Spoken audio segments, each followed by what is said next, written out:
Hey everyone, Evan Kirstel, super excited for this chat today with Dr. Christine Gall of T-Mobile for Business. Christine, how are you? I'm great, Evan. Thanks for having me. Well, thanks for being here. I've been looking forward to this live stream for quite some time because of my passion for healthcare and healthcare technology. And I'm here to learn a lot from you. So you have, quite frankly, an incredible background and career in the healthcare industry. Maybe introduce yourself for the folks who are watching. Sure, sure, Evan. Hello, everybody. My name is Dr. Christine Gall. I've been in healthcare for over 30 years, dating myself there. Started out as a pediatric nurse and quickly knew that Oh, I wanted thank to you. be in leadership. So I went back and got a master's in healthcare management and was able to work in various settings. I worked in the inpatient, outpatient, and home care settings throughout my career in various leadership positions. Was able to build a couple of programs from concept into full implementation. Pivoted into research and benchmarking for a while, working with pediatric ICUs around the country and then expanding internationally to really look at who is providing care the best and being able to look at ways that we could extend those best practices throughout the country to make sure that every child had the best possible access to care. While I was in that role, I decided to go back and get a doctorate in public health because I really saw that population health was where we needed to be rather than treating disease once disease happened. Let's look at trying to prevent disease altogether. In that process, I defended a dissertation on mass casualty pandemics, believe it or not, back in 2014. Wow. And that really, I think, highlighted for me the importance of looking at health in a very different lens. You know, the last 3 years has been very, very difficult for all of us. And when I got the call a couple of years back saying that T-Mobile was looking to make a great foray into healthcare and identify ways to leverage the great resources that we have in our incredible network to address the needs of patients wherever they are, I said, I'm in. So here I am at T-Mobile as the head of healthcare marketing. And I have the privilege to speak with people, thought leaders like yourself, executives who are solving the pain points. And I'm so happy to be here today. Thanks for having me, Evan. Well, thanks for being here and taking time to talk. And thank you for your service as a nurse and nursing leader. One thing we learned through the pandemic is the vital role of nurses everywhere. Let's take a look at the state of the union, as it were, in healthcare. It's an industry that we don't particularly perceive as patient friendly. It's a challenging environment, to say the least, for patients, providers. The whole system has some inherent challenges. Um, is that my perspective, or is that the reality, or what's with the perception, both positive and negative, of our industry at the moment? Yeah, very valid point. I would say that healthcare is one of those things that you really don't want to have to access. And Mm, usually during the darkest hours of your life are the mm. moments that you have to access healthcare. So inherently, it's something that kind of like going to the dentist is something you'd rather not have to access. But that said, the pandemic really has shown the spotlight on Mm. some really incredible challenges. You know, as systems get stressed, as healthcare did over the last 3 years, very quickly it became evident where there were gaps or true barriers in care delivery. One is just the basic access. The fact that there is such prominent variation in access to healthcare from urban to rural areas in particular, but also within urban areas, there are healthcare deserts. Within Mm. Within suburban and even rural areas, very many healthcare challenges with people, not just transportation, but the distance needed to travel. When I look at demographics, basically of where the providers are, there's a marked difference between urban and rural areas. When I look at primary care, which is what we access generally most, Mm. in rural areas, there are only 55 per 100,000 in rural areas versus 79 per 100,000 in urban areas. That doesn't seem like such a gap, but when you think about the fact that the distance you need to travel to get to primary care is often exponentially greater in rural areas, it becomes a source of or a barrier to care. But then when you look at specialty care, and I'm grouping all specialists together, in urban areas, you have 263 per 100,000 of all types of specialists. But in rural areas, that number drops to only 30 per 100,000. Wow. So think about if you're having chest pain and the only specialist within a 100-mile radius is a dermatologist, you're not going to receive the care as timely as you need to. So that's just a real obvious challenge that the pandemic really surfaced. Second, workforce challenges. The stress and the demand for high intensity care has just exploded over the last 3 years. And the pressure that has placed on providers, nurses, and the entire healthcare team has led to people making the challenging decision that, you know what, they can't continue this. It has created a work and life imbalance that is just not sustainable. So I read a statistic. Forbes predicts that by 2025, 47% of the workforce that was in place at the beginning of the pandemic will be leaving the profession altogether. And clearly that poses another challenge for healthcare. When you look at operations for healthcare, that's another area. So you have hospital executives that need to figure out how to do more with less. They need to figure out how to transition patients much more agilely than we have before, because we can't just continue business as usual pre-pandemic. We can't have patients needing to come into the brick and mortar facilities, which is the most expensive and costly way and resource intensive way to access care. We need to expand how care delivery is happening.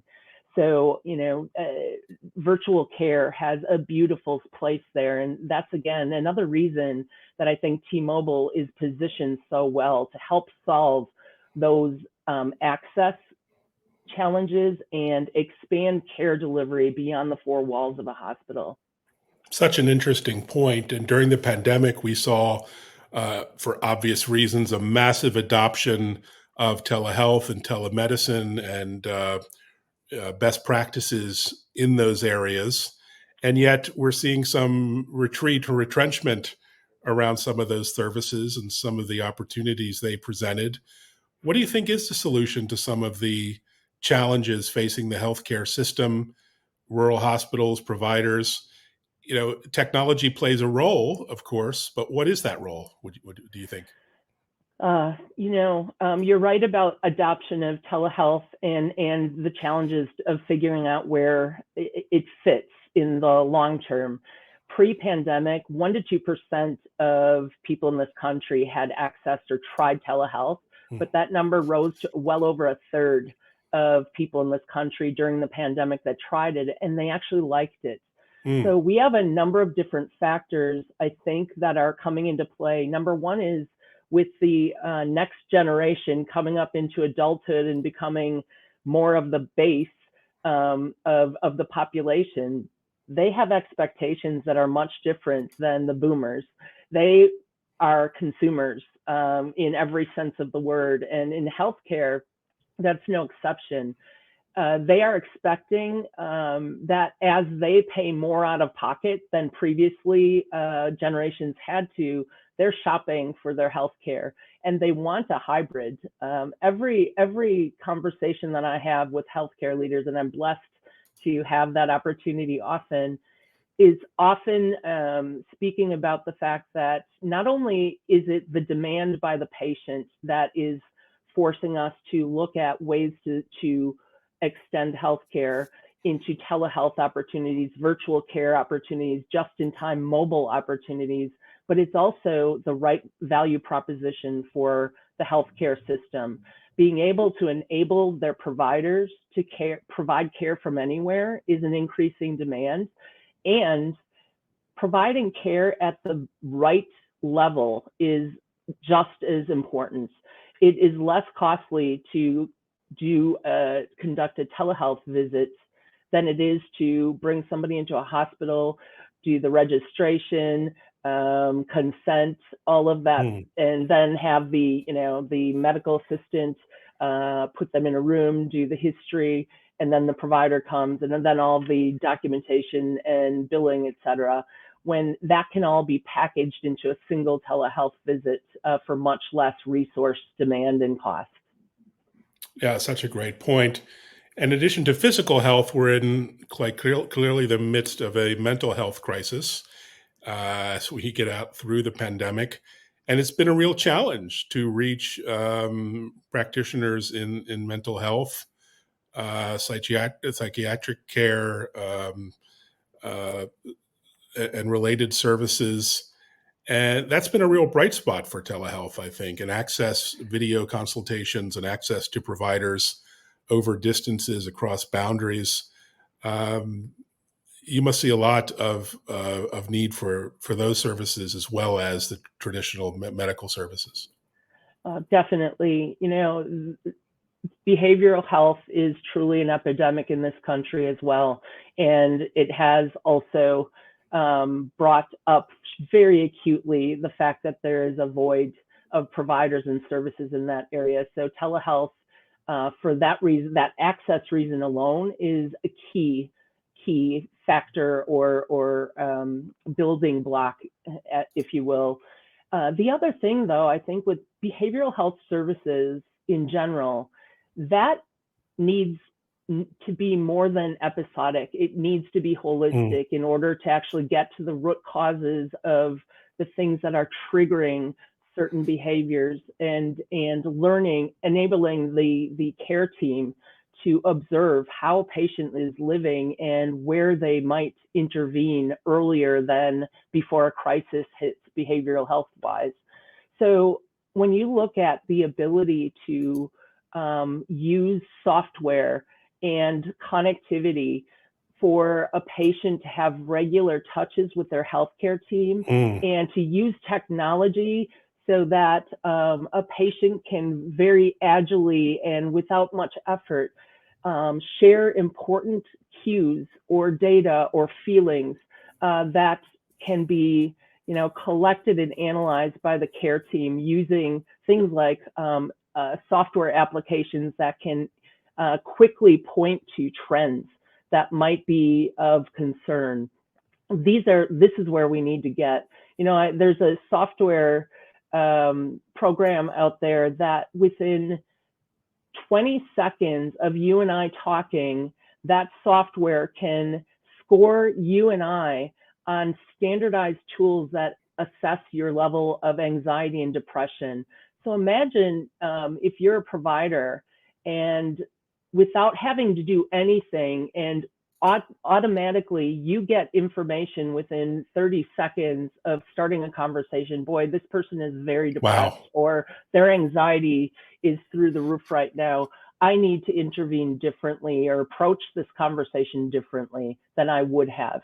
Those are the kinds of tools that are going to enable people, providers, care teams to practice at the top of their expertise and have more actionable information that's going to help them improve patient outcomes and target and customize the plan of care to meet a patient's unique needs.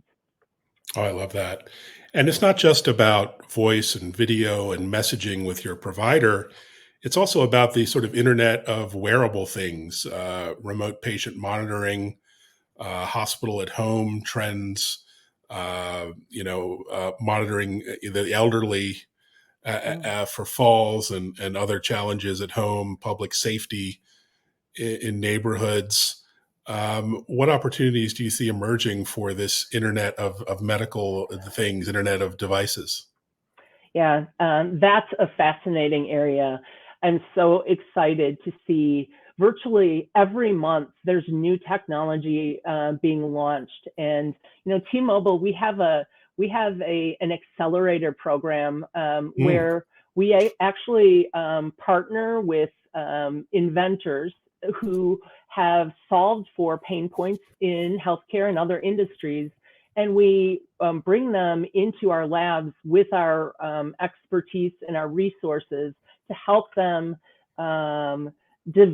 further develop their product to a go-to-market positioning. As an example, this is really a fascinating area, but one of the inventors, I was able to join this accelerator round, and this inventor had actually placed chipsets into a garment so that it was GPS enabled, so that you could determine where movement was happening, that your limbs, where they were in space at any given time. His wow. primary use for that was high performance athletes, so that they could perfect their motion, perfect their swing, perfect whatever motion they were trying to achieve. But there was further application as we talked about this. The workforce shortages affecting therapists as well. Mm. And this device actually would pair with a cell phone and give the user real time feedback as they performed their exercises. Were they doing it according to the best form, or did they need to correct? And it would give real time feedback. So imagine a physical therapist, rather than having a 50-minute session one on one with somebody face to face, being able to pop in and out of 6 virtual sessions with 6 different patients, be able to monitor what the dashboard was recording, and then advise them on how they might need to correct or what they were doing well to continue. That's just one tiny example of how to extend the reach of providers and improve access to the top quality care for patients. And clearly, one of the things that I'm most interested in, I didn't share this when I was introducing myself, but I spent time in patient experience. Mm. What a better role than to allow a patient to have more control over their own care and over their own healing, being able to give them the information they need to improve their health is just, to me, so very important. Oh, it's so empowering. I can speak personally, anecdotally. I have my Aura ring, monitors sleep. I've got my Apple Watch from T-Mobile that monitors, steps and even some insight into my cardio situation. And they're really invaluable. It's allowed me to take more ownership of my health. So let me ask you: we talked about the digital divide. We talked about the divide in healthcare between urban and rural. How are we closing those gaps? Are we making progress? I know T-Mobile, in conjunction with the government, is expanding access to advanced connectivity services, rural areas, through not just mobile, but through fixed wireless access. Um, are Yeah. we making progress? Are you optimistic about closing these divides, both on the broadband side and the healthcare side? Yeah, definitely, we have room left to grow in that area, but I am happy to say that we are well on our way. When T-Mobile and Sprint merged about 3 years ago, one of the promises made to the FCC is that we committed to reaching 99% of rural America by 2026. And my last update from our engineering team that's producing or that's developing, expanding that network is that we are well on our way. So we are definitely committed to that. And I think it's really important to recognize that beyond that, we need services and programs that allow people to use that device. You know, one of the interesting things, I wrote a white paper along with my colleagues at Charm Economics last year. And in one of the images in that white paper, there was a map of the country and it showed where there was connectivity. But then there was a second map that showed where people were actually accessing that connectivity. And even in areas where the connectivity was strong, the adoption or the usage rate was much lower. So we have work to do as a society to address that. And one of those things that we're doing at T-Mobile is a project that I'm particularly proud of. It was stood up in response to the pandemic when schools were going virtual, and it was recognized very quickly that not every child had access to those virtual educational needs. So we stood up Project 10 Million, and ultimately the admission criteria for that, I guess I'm using a healthcare word, but to be eligible to receive a free device and connectivity for the home, which obviously benefits the entire family, not just the students. You just needed to be eligible for the free school lunch program. So it was it broke down a lot of barriers, and you know, I'm really excited and proud that I work with an organization that has recognized that those basic societal needs are things that we can contribute to. Oh, wonderful mission-driven approach. So both of us are technologists and we love tech, but the solutions to our healthcare crisis aren't all technology driven, of course. What other practical, insights and approaches do you have to improving healthcare for patients and providers alike? Yeah, that's a really great question and very timely. You know, seems like every week we hear about a new merger or acquisition where players that are not traditionally seen as healthcare, like Best Buy, Walmart, CVS, they are entering healthcare because it's such a big market and there's so much demand. So my thoughts about this is that the expertise for how to deliver top quality healthcare in a highly regulated environment remains with the traditional brick and mortar hospital systems and healthcare systems. But the ability to meet patients, i.e. consumers, where they are and agilely develop and stand up programs or services is definitely a strength of some of those retail vendors that I just talked about. So I think there needs to be some partnerships that are very unique and very forward thinking. We all have an opportunity to bring healthcare to where patients are, where people live and eat and sleep. And actually, the wearables you were talking about before, Evan, I think play a very important point here. When you think about healthcare pre-2020, the way it was traditionally, you have a problem, you identify it, you go into the provider, it's an episode, you report to the physician what your symptoms are, what brought you in, all of that. But it's just your vantage point. There's an interesting statistic that the DHHS Office of the Surgeon General said that only 12% of Americans are considered healthcare proficiency literate. And I also have read that the average literacy rate is equivalent to a third grade level for most people in this country. That isn't intended to be a slight, but healthcare is a different language. And it takes years for healthcare practitioners to develop the skills to recognize and assess what is happening with your own body or the patients that you're caring for. And I think that the opportunity to collect information automatically while you're conducting your daily activities is so important, and such an opportunity then to integrate and aggregate and analyze all of those data points so that, when a patient comes in and fails to report a key event that led up to their visit because they didn't think that the two were connected, but the provider can look at various data points and say, well, what happened 2 days ago here? Oh, well, I fell and hit my head.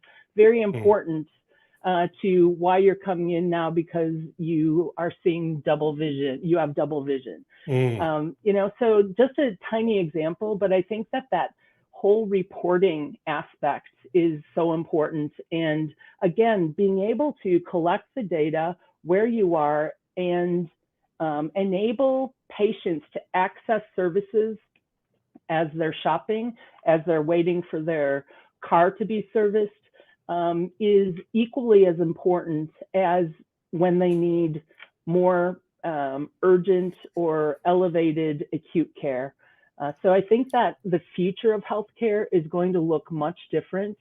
And it's up to all of us, the leaders in healthcare, the thought leaders, the innovators, to imagine that care delivery system that's going to be more agile and enable transitions of care that put the patient at the center of care, that they have more voice in their own care, and that services are responsibly utilized at the right level of care. Hear, hear. Well said. So many of us were intrigued to hear that T-Mobile for Business have a healthcare practice. Tell a little more about your mission within the practice and your goals over the long term. Well, this is truly an exciting time. And as I mentioned, I think during my introduction, I joined T-Mobile because I saw that the next emerging forefront in healthcare is going to be mobile healthcare. And I want to be a part of that. And I recognized that T-Mobile, with the largest and fastest network, with the great resources and growth that we've experienced, was the place to be. The fact that I got the call saying, hey, we need deep healthcare expertise to make this happen, was what I needed to say, yeah, I'm willing to take a huge risk at shifting my career 180 to, a very different venue for healthcare delivery. But that said, where we are going and what I get to do every day, this is a hidden secret, but I have a really fun job. I get to meet with healthcare leaders in very different forums. Earlier this week, I had a virtual meeting with a solution vendor who is working on a connected ambulance project that is going to be very exciting. Last week, I had the chance to meet several folks in Chicago at the Millennium Alliance, where we were talking about the hot topics of the day, and they all related to mobility. I conducted a roundtable at that same event where probably about 25 executives came and talked about some of their challenges. I was joined at that conversation by our experts in the advanced network solutions, which is a team we have that customizes network and addresses connectivity challenges that fit exactly the challenges and the use cases and the strategic growth that an organization plans to do. And at that conversation, it was recognized by virtually everybody. AI was a hot topic in that conversation. And we were talking about how people were going to leverage these large data sets. And as wearables become more the norm, how do you take those huge packets of data that are just noise in themselves and integrate them, aggregate them, and analyze them in a way that can then output actionable, meaningful steps. So obviously you need a connected network to do that. You need devices to do that, but you also need software to do that. That is reliably connected to the data sources and can real time or just near real time signal that a patient might be experiencing some trends in their data that signal a decline even before it's obvious to that person or to their care team. So I think, just having those conversations is such a powerful place to be in healthcare right now. I truly believe that we're going to see in the next 3 to 5 years a real divide. The organizations that recognize that they have to leverage technology at a faster pace and differently than they have before, so that their providers can expand their reach to access more patients and can practice at the top of their knowledge and expertise rather than having to do these mundane things that should be able to be automated. That's where the value is going to be. And the organizations that make those steps are going to be those that I think are going to thrive in the years to come. Wonderful. Well, I want to live vicariously through you on some of those meetings. Those look like amazing discussions. So we're heading into the summer months. Every time I talk to you, you're traveling on the road. Are you going to have some downtime this summer? A little bit of rest before the mobility. Yeah, definitely.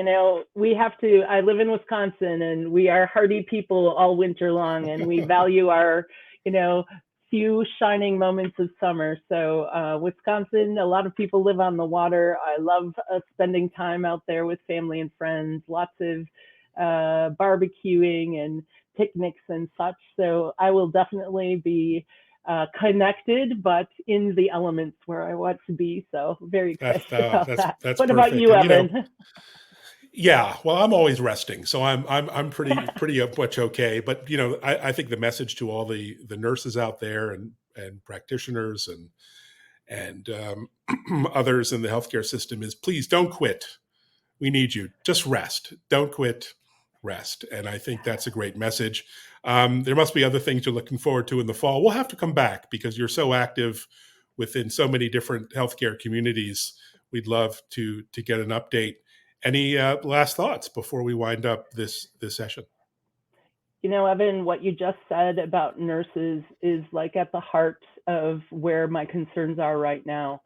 As I think about the information, the knowledge void that could be created as nurses who would have stayed at the bedside practicing with their incredible expertise are deciding to leave the industry, we need to do better. We need to do better for those nurses because they have incredible insights.